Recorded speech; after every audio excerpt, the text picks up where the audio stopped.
ushobora kukirongora ntube wanakibona bitewe n'uburyo nyine giteye taza kugira ngo nanjye nicyo mfite sibyo. Iyo rero umeze gutyo cyangwa se wenda ukabona ko ufite igituba kimeze gutyo, ari igihe kenshi na kenshi usanga nawe bari nko kukigendera avuga ati mfite igituba cyiza kinagaragara, ariko rugongo itagaragara yaragiye n'imbere igahera, washaka imyeyo ukayibura. Igituba nyine gitera umwaka, urabona igituba kidafite rugongo yemwe igituba rwose kandi rero ukivuga nanjye cyaza kuntera umwaka uyu munsi nkaza kubura kunywa amazi. So rero murabizi iyo turimo turagana mba ngira ngo namwe ubwanyu mugende munyuzamo munaseke munavuge tunaganiremo sibyo ibintu bigende neza. So hari umugabo wigeze kuba yambaza ute ese iyo koko urimo kumurongora igituba kizana urufuro? Yego kizana urufuro cyane cyane nk'iyo urongoye ukarongora kumwe washyizemo imboro cyane wumva ko wishimye wa mugabo ukishima ari naho nawe igituba cyo kivibura cyagera ngo kirazana ububere kihita kizana urufuro.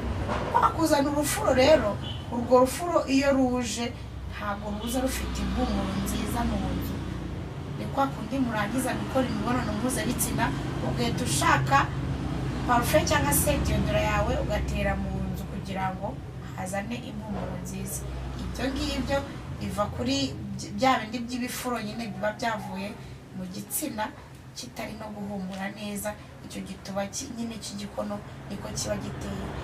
Ariko kandi ikindi ushobora kuba nawe wa mugabo we ushobora kuba waba urwaye nk'ama infection sibyo, kuko umugabo wasohoye intanga nawe hari igihe nawe asohora intanga zikanyuka.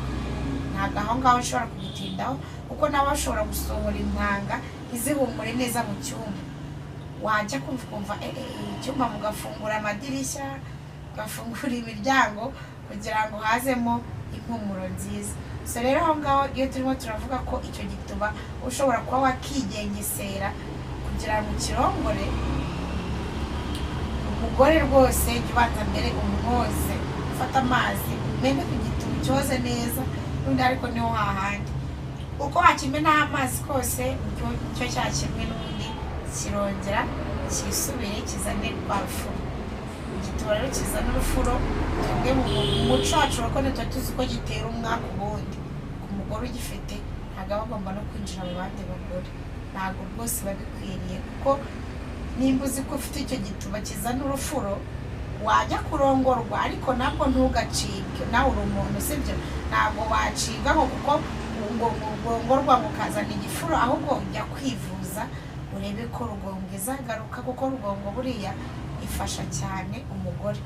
Rugongo izana ubushake, kandi bwa bushake izana ni ururenda twebwe tuvuga ko ruba ruzanye nk'ububobere. Ruba rurenda rero ruba rugomba kuba rwaguhereza imbaraga zo kugira ngo uze kugira ubushake bw'uko urekura amazi turi kuvuga ngo urarekura urufuro. Hari igihe ujya gutaka ukabona haje iki ibifuro binuka kubi mu cyumba, ntube wanabikora n'undi muntu wese. Basi yanavuga ati urabona ko ababyeyi cyane cyane iyo bagiye kuganira ajya kwinjiza mu cyumba akagenda akakwinjiza mu cyumba mukaganira, cyane cyane mu mico y'abakongomani cyangwa se wenda n'ahandi mu bihugu byo hanze. Niho umugore yagiye kuganiriza umugore mugenzi we amujyana mu cyumba cye bakaganiriramo, ntabwo ashobora kuganira muri salo. Rero sasa numwinjiza mu cyumba cyawe agasanga mu cyumba kuko ntiyahumura neza, mu by'ukuri ibyo ngibyo birakwiye? Ntabwo bikwiye. Rero ibyiza ni uko ugomba kuba wagirira igituba cyawe isuku, kandi wa mugabo wawe nawe niba uzi ko ufite umugore uteye gutyo wimucikaho cyangwa se wenda umugirire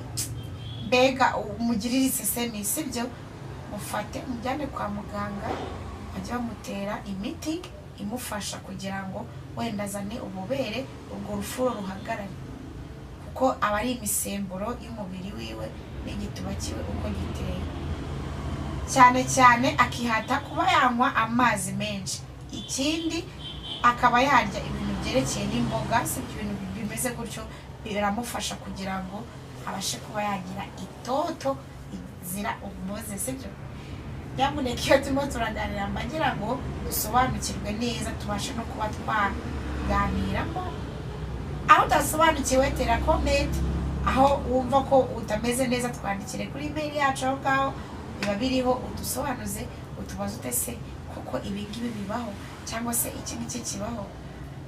ariko ntukazajya uvuga uti ngo njyewe ngo ngira isoni ngo mfite imborono.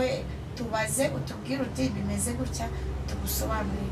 nyamuneka rero ahasigaye aho ngaho ndabakunda cyane. ahangaha rero ibiganiro nzajya mubibona buri munsi, nimubishaka mujye muhera hejuru mukurikize hasi, mutangire bundi bishyashya mukurikize inyigisho tuba twagiye tubahereza.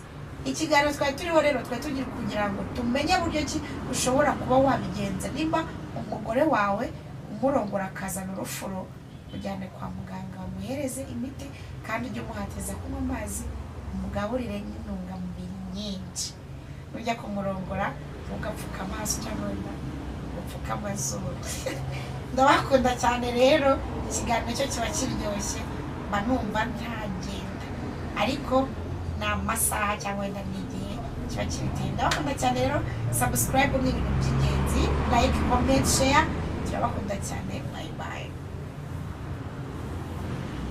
ushaka kuyigezamo